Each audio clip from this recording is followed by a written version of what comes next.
हमें तो पता नहीं वो विदाई के समय कैसे रोते हैं, हमारे कृष्ण मुरारी जी बताएंगे कैसे रोते हैं। आप भी बता सकते हो।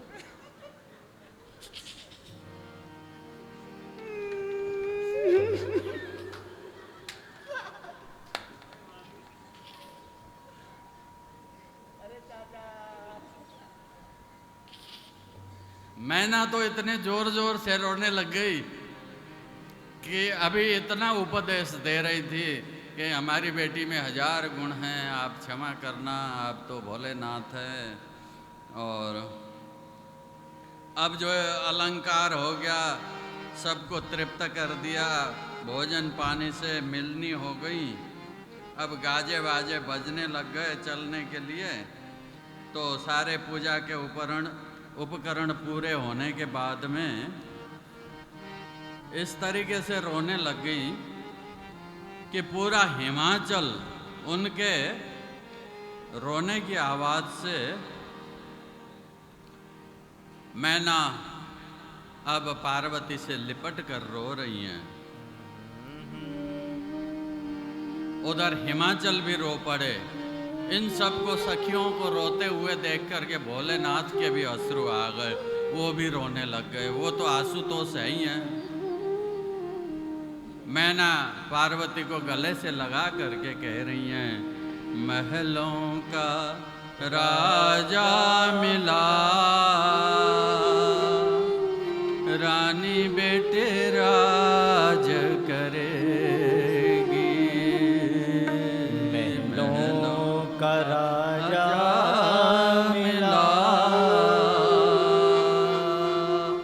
जैसे माँ बचपन में झूले में डाल करके झोंका दे करके वो आजार निदिया सुनाती है ना, उसी प्रकार से महलों का राजा मिला।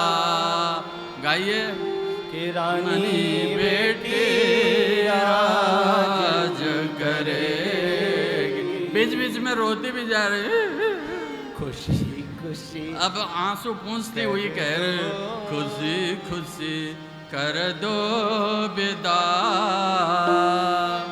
तुम्हारी बेटी राज करेगी। खुशी खुशी कर दो विदा, तुम्हारी बेटी राज करेगी। गलियों गलियों धूम मचेगी, गलियों गलियों धूम मचेगी। कांधे कांधे डोली चलेगी, कांधे कांधे डोली चलेगी। कांधे कांधे डोली चलेगी। डोली में डोलेगा जिया की रानी बेटी राज करेगी। डोली में डोलेगा जिया कि रानी बेटी राज करेगी। खुशी खुशी कर दो विदा, कि रानी बेटी राज करेगी। खुशी खुशी कर दो विदा। हिमाचल वालों को पहले से पता था, भगवान भोलेनाथ ने विश्वकर्मा को बुला करके दिव्य महल बनाया हुआ है उपवन में। अब आज विश्वकर्मा जब हिमाचल आए थे तो उन्होंने पहले वहाँ का वृत्तांत बता दिया था, इसीलिए कह रहे हैं महलों में राज करेगी। जिस घर जाए स्वर्ग बना दे, जिस घर जाए स्वर्ग बना दे, दोनों कुल की लाज निभा दे, दोनों कुलों की लाज निभा दे। यही बाबुल जी देंगे दुआ कि रानी बेटे राज करेगी। यही बाबुल देंगे दुआ कि रानी बेटे राज करेगी।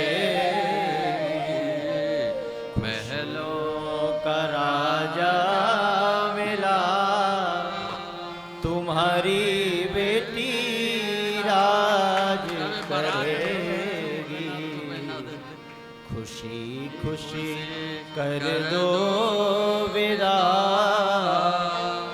तुम्हारी बेटी राज करेगी। खुशी खुशी कर दो विदा कि रानी बेटी राज करेगी। इस प्रकार से मंगल गीत के साथ अब बाजे गाजे के साथ भगवान भोलेनाथ और माता पार्वती की अब विदाई का समय आ गया है। सभी गणाध्यक्ष आ गए हैं अपने अपने गणों के साथ, शंख भेरी नरसिंगा डमरू बजाते हुए, नंदी भृंगी नाचते हुए अब हिमाचल के आंगन में पधारे। अपने निवास स्थान से सबके विदाई के लिए स्वागत हो गया, विदाई हो गई हैं। अब यहाँ से डोली विदा होकर के कैलाश के तरफ गमन करते हैं। अब जाते समय अत्युच्चैरोदनम चक्रे संश्लिष्य च पुनः पुनः पार्वत्यारुरोदोच्चैरुच्चरन्ति कृपावचः। पार्वती जोर जोर से रोते हुए डोली में बैठ गई। सर्वांश्चरुरुदो नार्यः सर्वामासित्तजेतसां स्वयं रुरोद योगीशो गच्छन् कोण्य परः प्रभो। सबको रोते हुए देख करके भगवान भी आंसू पोंछते हुए अपने वृषभ में सवार हो जाते हैं। पार्वती को सभी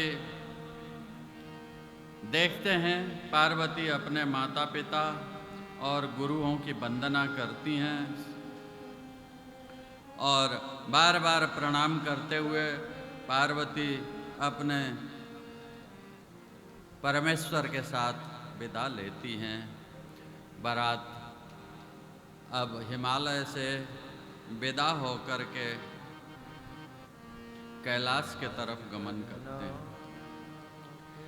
विवाहित्वा गिरिजां शंकरो लोकशंकरा गत्वा स्वपर्वतं ब्रह्मन् किमकार्षिद्हि तद्वद। नारद जी ब्रह्मा जी से पूछ रहे हैं, प्रभु विवाह के उपरांत भगवान भोलेनाथ जब अपने स्थान में चले गए तो वहाँ जाकर के उन्होंने क्या किया और ये तारकासुर का वध कैसे हुआ।